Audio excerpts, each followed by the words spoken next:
Hello, everyone. Welcome to the Aquarian Mind podcast. Today's podcast, episode number 24. I'm your host, Jamel Crothers. It's Book Insight Friday, and today I'm delving into Code Blue and Ode to the Badge and Gun Part 1. Yeah, I know the long wait is over. Yeah, I'm delving into police corruption, police brutality, and racism in America, and it also goes on around the world too, but I see it from a perspective of me living in America. But I do read and hear of the stories in other countries. But anyway, not to delve off of the topic at hand, I'm going to talk about how I wrote Code Blue Part 1, what went into it, all that stuff, right? So when I decided to write this series, I knew that I had to think back to all the cases that have occurred in America in the past 30 years. See, I couldn't necessarily just think of the recent cases within the past 5 years because, well, that just really wouldn't justify this series in a nutshell, right? So when I was a young kid, I don't know if you guys remember with Amadou Diallo, he was killed before his wedding by police officers. Or when Sean Bell was killed by police officers in New York City. Or when Rodney King was beaten by 4 white police officers in Los Angeles. And I can go on and on and on and on. And I won't stop to the break of dawn. But anyway. See, when I was younger and all this stuff happened, I didn't fully understand these stories until I got older, and then I understood the racial tension that fills our society in America. So, it wasn't until I was, an adult and into my 20s when I started to side-eye a lot of situations that, would go on. I can sit here and run through every case, but like I said, it wouldn't do much justice for, this podcast right now. And I know you're thinking to yourself, okay, you wrote this series, so what went into it? So I had to be different with writing this book, let alone the series. So it's not going to be what you normally read. And it's not going to be what you see on TV. Because TV, they're going to report to you whatever the hell they want to.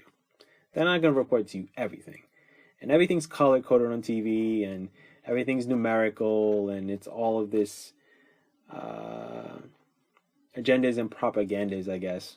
I guess to be politically correct in what I'm saying. So anyway, when I decided to write about this main character, Gary, I knew that I had to take the race out of the picture when it came to him and who he was, right? And just to give you the heads up, I address his race more toward the end of the series. But anyway, in my mind, I really had to say, let's focus on the racism in America between police officers and Black and Latino citizens.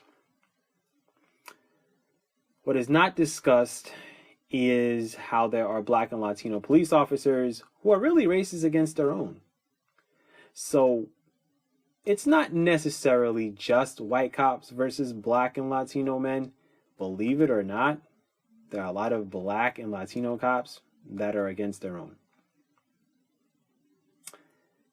It doesn't surprise me. But anyway, so there was a need to address that early on, but in the midst of it, I know, like, when you read the book, you're going to try to figure out what race Gary is. And the reality of it is that no matter what race Gary really is, or whatever you choose to make him, any police officer who commits the wrongs that I write about in this series, there's a lack of upholding the oath that these police officers took to protect and serve the community. Or are they serving someone else? Right?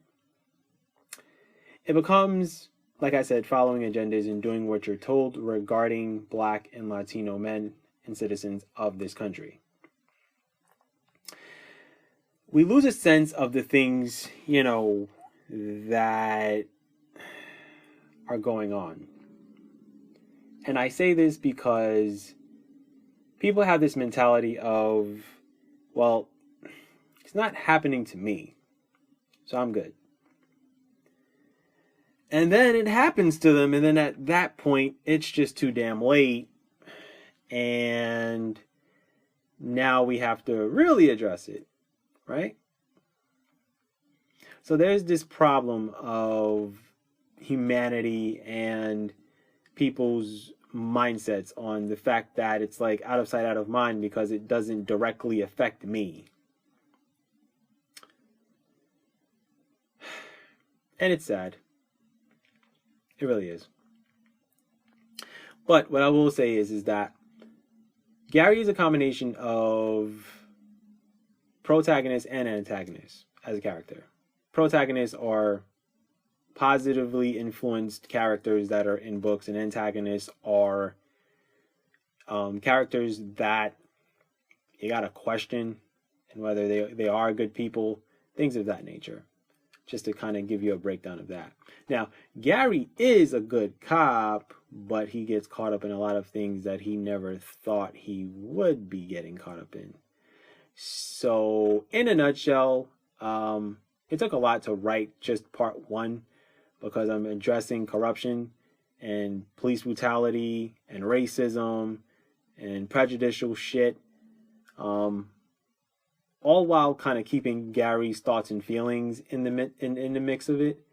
And it becomes a hard battle of writing it to where it's believable, truthful in some ways, and then it's like Gary you can relate to because, you know, he's a police officer that's kind of caught up in a lot and he's trying to decide what he's going to do. And this makes you think about why in the world are there good cops not speaking on the lies, the secrets, the corruption, and the racism that goes on amongst police departments in America and in the world. But, you know, when you become indoctrinated into this brotherhood of Code Blue, you start to fully understand, you know, as a police officer that you have to keep quiet and keep mum on certain things. And there are a lot of things that infiltrate police departments on a daily basis. And if you are to do your due diligence and fully research into what occurs, you'll start to understand why I wrote this book series. And, you know, I utilized the police chief in all this and, you know, him giving orders and things like that. And, you know, you got to question who answers to who and who's at the top of the totem pole of power and authority. And, you know, the reality of it is like bulletins that I wrote in Code Blue, they aren't, you know, in police departments like that. But I had to shape it in a way to where you understand that a lot of police officers aren't necessarily vigilantes with guns, batons, mace, and tasers, but they can be pushed into positions beyond their control to maintain their health benefits, paychecks, pensions, things like that. And that's something that I take on and tackle early on in the series. And there's a reason why that I do that. A lot of cops are in it, you know, for the power and authority and to abuse their power, and they're involved in organizations that control what goes on in the world. And then there's those that are really trying to do their due diligence and really solve crimes and protect communities and do the right thing. So there's the mix of that in police departments. And then there's always the talk of what can be done with police reform and how are they trained and things of that nature. But it goes beyond that. And that is the damn truth. So, you know, writing part one, it was tough. It was addressing situations that friends have been through. Thankfully, knock on wood, that I've never had to experience anything of that nature of what goes on. But I will say that I deal with more of silent racism than outright blunt racism. That I'll say.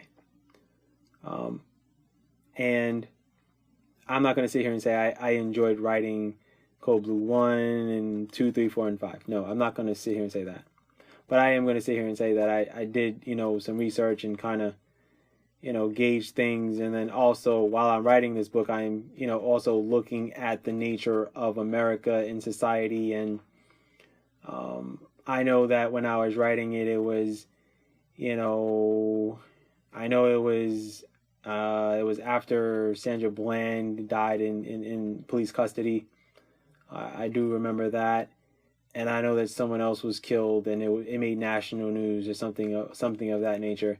I don't know if it was Mike Brown, in what happened in Missouri.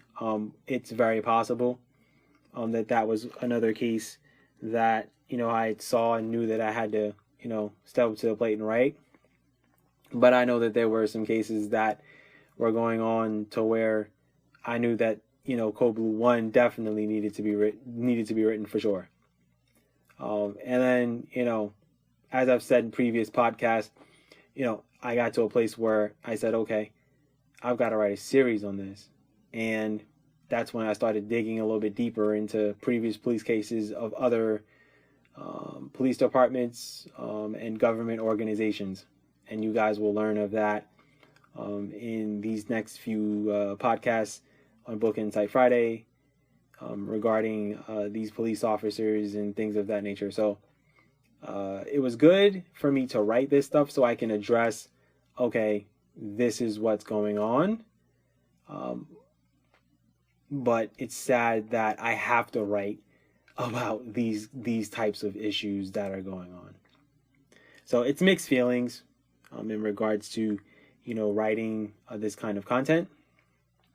And I know that, once again, these are book series that I want to, engage in now and later and in the future, and, keep the conversation going in regards to this. So that's my Book Insight Friday. I thank you guys for listening. I appreciate you guys greatly. Code Blue Part 1 and the rest of the series, they're all available on Amazon, Barnes & Nobles, Kobo, Apple, Scribd, and plenty of other places. You can access the ebooks, through me. You can buy them from me personally. Code Blue Part 1 is in audio format, so you can buy the audio books from me personally, because I do not post I don't post the audio books on Amazon, and that's for business purposes. So with that said, that's my podcast for today. Have a good weekend, everybody. Be good, everyone, and go accomplish your goals.